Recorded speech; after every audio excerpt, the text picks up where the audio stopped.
अस्सलामुअलैकुम व्यूअर्स। इस वीडियो के अंदर हम डिस्कस करेंगे चैप्टर मैट्रिसेस एंड डिटरमिनेंट। अब मैट्रिसेस और डिटरमिनेंट जो है वो एक काफ़ी इम्पोर्टेंट चैप्टर है मैथमेटिक्स के अंदर। अब इस चैप्टर से कुछ एमसीक्यूज़ जो हैं 10 to 15 एमसीक्यूज़ जो हैं वो इस वीडियो के अंदर हम डिस्कस करेंगे, और जो बाकी एमसीक्यूज़ हैं, जो मुख्तलिफ एमसीक्यूज़ जो हैं और डिफरेंट एमसीक्यूज़ जो हैं वो नेक्स्ट वीडियो के अंदर हम डिस्कस करेंगे। अब देखें, पहला जो एमसीक्यूज़ है वो ये है, if A equal to A I J N by M, if and A T equal to A I J M by N. अगर मैं किसी मैट्रिक्स का ट्रांसपोज लूँ, किसी मैट्रिक्स का क्या लूँ, ट्रांसपोज लूँ, और वो सेम आ जाए, उस मैट्रिक्स को हम क्या बोलते हैं, सिमेट्रिक मैट्रिक्स। कोई भी ऐसा मैट्रिक्स जिसका ट्रांसपोज लेने से वो सेम मैट्रिक्स आ जाए। अब देखें, ए टी इक्वल टू ए, ये कंडीशन किस मैट्रिक्स की है, सिमेट्रिक मैट्रिक्स की। तो इसका सही ऑप्शन क्या है, डी। सही ऑप्शन क्या है इसका, डी। नेक्स्ट है, if a matrix is both symmetric and skew symmetric. अब ऐसा मैट्रिक्स जो सिमेट्रिक भी हो और स्क्यू सिमेट्रिक भी हो, तो ऐसा मैट्रिक्स जो है वो पॉसिबल नहीं है। लेकिन एक स्पेशल केस है जो सिमेट्रिक और स्क्यू सिमेट्रिक कंडीशन को फॉलो करता है। अब वो केस कौन सा है, नल मैट्रिक्स। देखिए, नल मैट्रिक्स, कौन सा matrix, null matrix. Null matrix कौन से मैट्रिक्स होते हैं जिसके सारे एलिमेंट्स जीरो, सारे एलिमेंट्स क्या, जीरो। अब नल मैट्रिक्स का जो दूसरा नाम है वो है जीरो मैट्रिक्स। वो क्या नाम है, जीरो मैट्रिक्स। वो क्या नाम है, जीरो मैट्रिक्स। अब देखें, इसके ऑप्शन, पहला ए डायगोनल मैट्रिक्स है, नहीं। दूसरा ए स्केलर मैट्रिक्स है, नहीं। तीसरा ए जीरो मैट्रिक्स है। तो इसका जो सही ऑप्शन है वो क्या है, सी। इसका जो सही ऑप्शन है वो क्या है, C. If a matrix A is both symmetric and skew symmetric then A is a zero matrix. A हमारे पास क्या है, जीरो मैट्रिक्स है। अगर कोई भी मैट्रिक्स सिमेट्रिक है और स्क्यू सिमेट्रिक है, तो only possibility is that matrix is a zero matrix. अब देखें, नेक्स्ट हमारे पास है, let A equal to zero iota, iota zero, then A is upper triangular matrix. Upper triangular matrix क्या होते हैं, जिसके लोअर डायगोनल जो हैं, लोअर डायगोनल एलिमेंट्स जो हैं वो क्या हो, जीरो। दूसरा हर्मिशन मैट्रिक्स, और तीसरा स्क्यू हर्मिशन। अब देखें, अगर कोई भी मैट्रिक्स हर्मिशन है तो उसके जो डायगोनल एलिमेंट्स हैं वो प्योर रियल नंबर होंगे, तो यहाँ पर हैं, और वो एक दूसरे क्या होंगे, कॉन्जुगेट होंगे। आयोटा का कॉन्जुगेट क्या होता है, माइनस आयोटा, ये यहाँ पॉसिबिलिटीज नहीं है। लेकिन स्क्यू हर्मिशन की कंडीशन क्या होती है कि डायगोनल एलिमेंट्स जो हैं वो क्या हों, प्योर इमेजिनरी नंबर हो या जीरो। अब पहली कंडीशन मीट करके, और ऊपर वाले और नीचे वाले नंबर एक जैसे हो, तो इसका सही ऑप्शन क्या है, स्क्यू हर्मिशन। इसका सही ऑप्शन क्या है, स्क्यू हर्मिशन। अब स्क्यू हर्मिशन की जो कंडीशन है वो क्या है कि एक मैट्रिक्स का कॉन्जुगेट लें और उसके बाद ट्रांसपोज लें, बराबर आता है किसके, -1, बराबर आता है किसके, -1। अब हम मूव करते हैं नेक्स्ट क्वेश्चन की तरफ।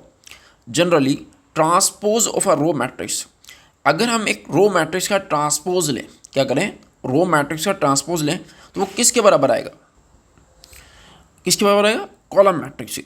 अगर हम रो मैट्रिक्स का ट्रांसपोज लें तो बराबर किससे आएगा, कॉलम मैट्रिक्स के। तो इसका सही ऑप्शन क्या है, कॉलम मैट्रिक्स।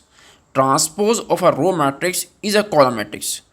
अब देखें, अगर मैं इसको बोलता हूँ कि सही ऑप्शन इसका बी है, कॉलम मैट्रिक्स है, तो रेक्टेंगुलर मैट्रिक्स क्यों नहीं है, क्योंकि अगर हमारे पास कोई एक मैट्रिक्स है, रो मैट्रिक्स, उसका हम ट्रांसपोज लें, कॉलम मैट्रिक्स आएगा। लेकिन हर कॉलम मैट्रिक्स जो है वो रेक्टेंगुलर मैट्रिक्स नहीं होते। क्यों, अगर हम एक अज्यूम करें कि ये मैट्रिक्स है, इसका ट्रांसपोज लेंगे तो हमारे पास क्या आएगा, कॉलम मैट्रिक्स आ जाएगा। अब देखें, ये जो एक्सेप्शनल केस है, अगर ये हमारे पास ना होता तो इसका सही ऑप्शन सी होता। इसका सही ऑप्शन क्या होता, सी होता। लेकिन इस एक्सेप्शनल केस की वजह से इसका जो सही ऑप्शन है वो क्या है, बी। नेक्स्ट है, every unit matrix is a scalar but converse is, her unit matrix जो है वो स्केलर होता है। स्केलर की कंडीशन क्या है कि डायगोनल एलिमेंट्स एक जैसे होने चाहिए। अब यूनिट मैट्रिक्स के अंदर डायगोनल एलिमेंट्स क्या होते हैं, 1 होते हैं, लेकिन हर स्केलर मैट्रिक्स जो है वो यूनिट मैट्रिक्स नहीं होता। तो इसका जो सही ऑप्शन है वो क्या है, मे बी। क्या है, मे बी। नेक्स्ट हमारे पास diagonal matrix are always upper triangular matrix, lower triangular matrix, C both dinner. अब देखें डायगोनल मैट्रिक्स कौन से होते हैं, जिसके below diagonal elements and above diagonal elements zero. Upper triangular की कंडीशन क्या है कि नीचे वाले जीरो होने चाहिए, लोअर की कंडीशन क्या है कि ऊपर वाले जीरो। यहाँ पर तो दोनों ही जीरो है, तो इसका मतलब ये है कि ए ऑप्शन भी सही है और बी ऑप्शन भी सही है। तो इसका सही ऑप्शन क्या है, C, which is A and B. अब देखिए नेक्स्ट पार्ट हमारे पास क्या है, the order of this matrix. अब इस मैट्रिक्स का ऑर्डर क्या होगा, अब ऑर्डर निकालना हो तो हम क्या कैलकुलेट करते हैं, नंबर ऑफ रोज और दूसरा नंबर ऑफ कॉलम्स। इसके अंदर रोज कितने, 2 और कॉलम्स कितने, 3। तो ऑर्डर क्या होगा, 2/3, 2/3। किस तरीके से कैलकुलेट करते हैं, रो बाय कॉलम। तो सही ऑप्शन क्या है इसका, ए। नेक्स्ट हमारे पास क्या है, if 3x - 5 - 2 4x plus 2y 3 - 5। देखिए if 3x - 5 - 2 4x plus 2y 3 - 5 - y equal to 7 - 7 - 2 2। अब आपने ये बताना है कि x की वैल्यू और y की जो वैल्यू है वो क्या होनी चाहिए कि दोनों मैट्रिक्स आपस के अंदर बराबर हो जाए। तो सबसे पहले आप करें, इन दो मैट्रिक्स को आपस में ऐड करें, 3x plus 2y -5 plus 3 -2 -2 -7 -2 -5 -7 4x -y equal to 7 -2 -7 2। अब कंडीशन क्या है कि ये दो मैट्रिक्स आपस के अंदर बराबर होने चाहिए। अगर ये बराबर हैं तो इनके आमने सामने जो नंबर लिखे होने चाहिए वो भी एक जैसे होने चाहिए। It means 3x plus 2y बराबर होना चाहिए 7 के और 4x माइनस वाई बराबर होना चाहिए 2 के। तो इस कंडीशन को हम यूज़ करेंगे, 3x plus 2y equal to 7 और दूसरा 4x minus Y equal to.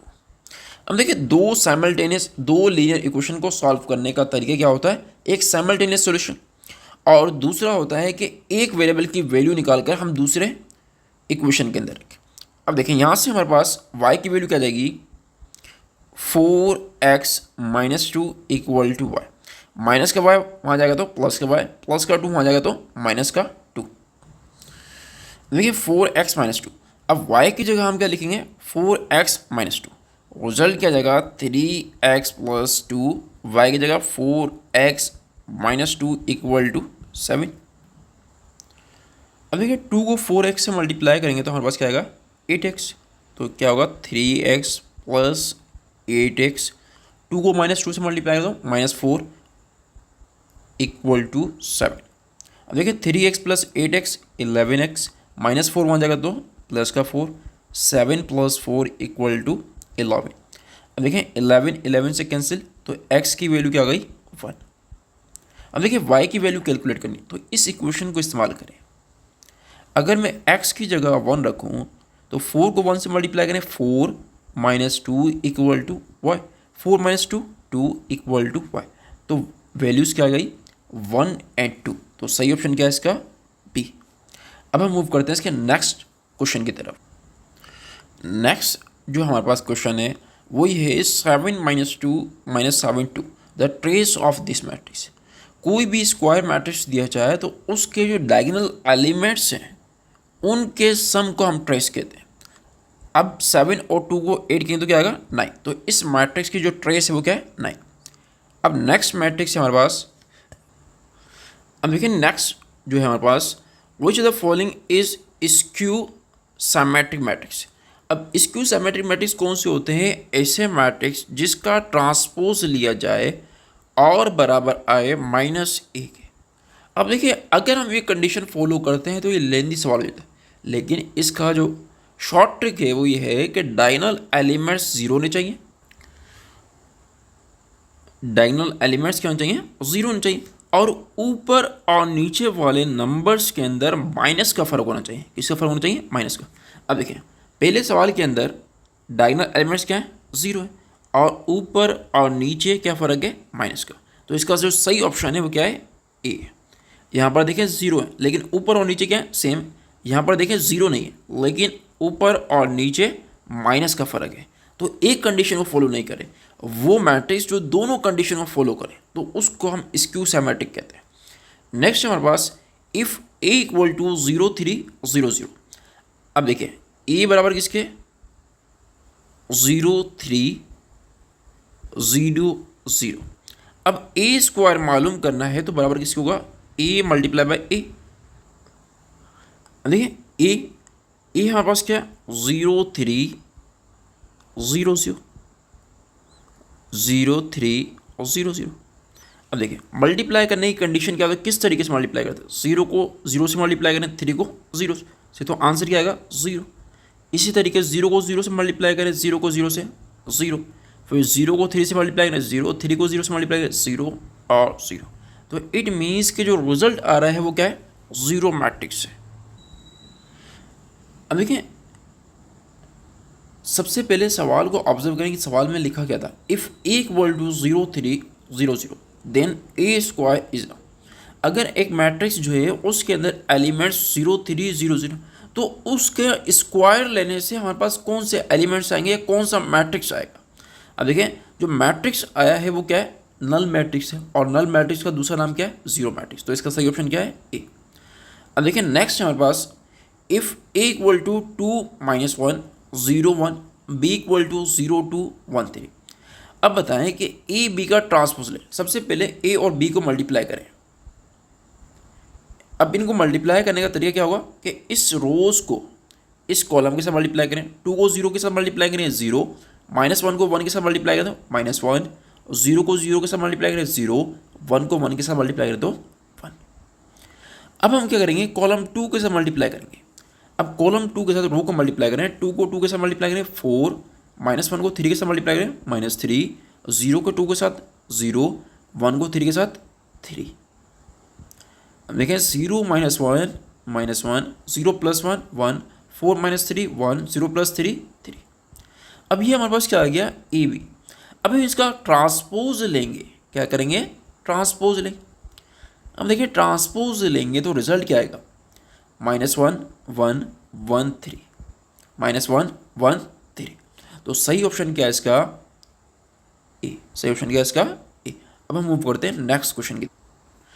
अब देखिए जो नेक्स्ट क्वेश्चन है, एक मैट्रिक्स है if A equal to 0 -4 + iota 4 + iota 0 then A is.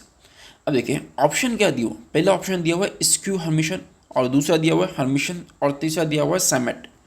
अब देखिए सिमेट्रिक क्या होता है? वो रियल मैट्रिक्स के लिए होता है। यहाँ पर जो है कॉम्प्लेक्स मैट्रिक्स है, तो ये ऑप्शन जो है गलत है। अब देखिए बाकी ऑप्शन क्या बचते हैं? हर्मिशन और स्क्यू हर्मिशन।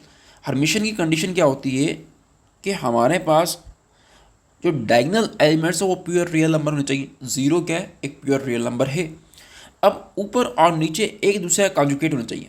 अब देखें 4 + आयोटा का कॉन्जुगेट लेंगे तो क्या आएगा? 4 - आयोटा। तो ये भी नहीं है। तो अब हम मूव करते हैं फर्स्ट ऑप्शन की तरफ, which is skew Hermitian.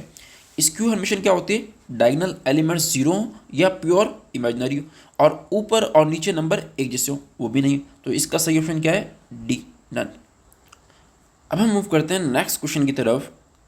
If A equal to 1 2, B equal to 1 3, C equal to 2 0 -1 3 then which of the following multiplication is possible for. यहाँ पर एक चीज़ करेक्ट कर लें कि यहाँ पर होगा which is of the multiplication is not possible, जो पॉसिबल ना हो। अब देखिए ए और बी को, अब कोई भी दो मैट्रिक्स को मल्टीप्लाई करने का जो रूल है या क्राइटेरिया है वो क्या है? CR। फर्स्ट मैट्रिक्स के नंबर ऑफ कॉलम्स और दूसरे मैट्रिक्स के नंबर ऑफ रोज। अब देखिए ए को मल्टीप्लाई करें बी के साथ, ए के अंदर कितने कॉलम है? 1, और बी के अंदर कितनी रोज है? 1। तो ये मल्टीप्लिकेशन पॉसिबल है। बी को मल्टीप्लाई करें सी के साथ, कितने कॉलम है 2 और रोज कितनी है सी के अंदर 2, तो मल्टीप्लिकेशन पॉसिबल है।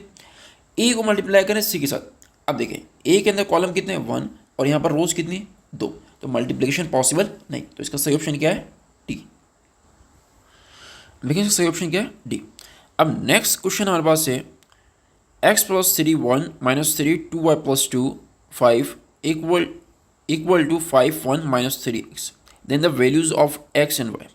कोई भी दो मैट्रिक्स आपस के अंदर बराबर कब होते हैं, जब उनका आमने सामने जो नंबर्स लिखे हो यहाँ पर एक जैसे हो, नंबर्स क्या होने चाहिए एक जैसे। अब इस कंडीशन को इस्तेमाल करेंगे, इस कंडीशन को हम क्या करेंगे इस्तेमाल करेंगे कि x प्लस 3 बराबर होना चाहिए 5 के और 2y प्लस 2 बराबर होना चाहिए x के। अब देखिए प्लस का 3 आ जाएगा तो माइनस का 3, 5 माइनस 3 इक्वल टू 2, तो x की वैल्यू क्या गई 2। अब इसमें पुट करें x equal to 2y plus 2 equal to 2, 2 से कैंसिल, तो 2y इक्वल टू 0। अब देखें 2 यहाँ मल्टीप्लाई कर आ जाएगा तो डिवाइड करेगा और 0 को 2 से डिवाइड करेंगे तो आंसर क्या आएगा 0। तो इसका जो सही ऑप्शन होगा वो क्या होगा 2,0, 2,0, तो विच इज़ ए। तो इस वीडियो के अंदर हमने जो चंद इंपॉर्टेंट MCQs थे with regards to matrices and determinant वो हमने डिस्कस कर लिए। अब नेक्स्ट वीडियो के अंदर हम कुछ और MCQs को डिस्कस करेंगे।